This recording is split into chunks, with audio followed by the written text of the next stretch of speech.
I'm Simon McBurney, and I'm the artistic director of Complicité, and we have a long relationship with Hawkwood, and we're doing yet another workshop, which will be a series of workshops over the coming years, which we do on a fairly regular basis. But one of the wonderful things about being at Hawkwood is you're surrounded by an extraordinary ecosystem of the most amazing indigenous natural trees and plants, as well as some plants, because it's a Victorian house, which are more exotic. Here I'm actually standing next to a walnut tree, and so one of the interesting things about any trees or plants that we see all around us is they have not only a literal significance in that this produces walnuts, but also a metaphorical and symbolic meaning.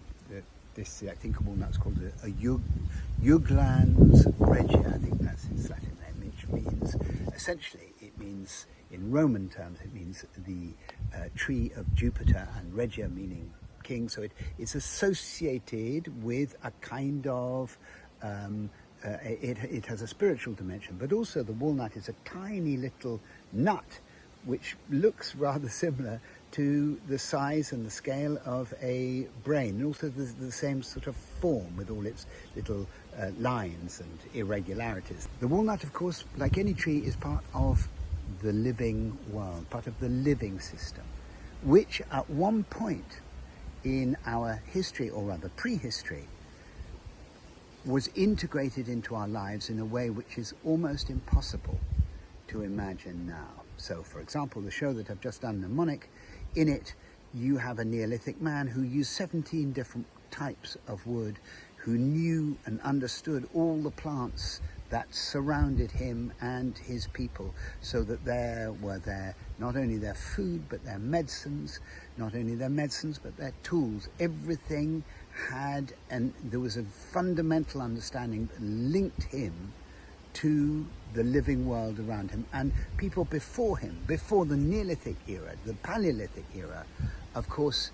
the idea of there being any difference between you and the living world was unthinkable, just as it's still unthinkable for indigenous people who live very, very far still from the modern world. There are still many, many uncontacted tribal peoples all over the world. So we, in our world, here, mine, are very far from what we think of as the living world. I've just started to talk about its symbolic significance. But one of the most important aspects of theatre and playing and coming together to play with theatre is that we are constantly engaged in a process of connection. That's partly what theatre is about, is connecting people up. When you sit in a theatre, one of the things that has been discovered by a group of researchers in Chicago is that at a certain moment, people in the theatre, their hearts will begin to beat together.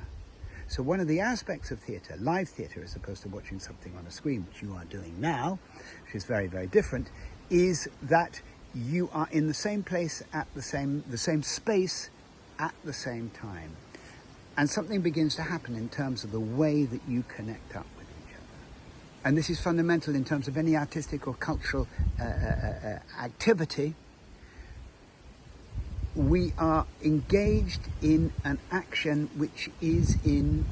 a sense, in opposition to the world that we live in, which is dominated by the narrative of mass consumer capitalism, which wishes to separate us from everything. So this workshop, in a sense, is about connecting not only you, the people in the room, with how you work, how you play, how you think about things, with the extraordinary leadership of Joyce Henderson, who's worked with the company now for about 35 years, but also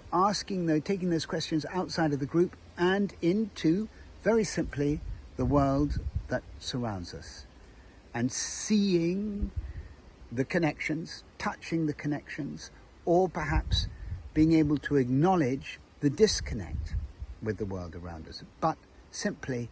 raising our consciousness and asking the question, so, as performers, as artists, how do we start to reconnect not only with ourselves, but with everything that surrounds us? Because unless we connect, kind of doomed. I hope you have a wonderful time.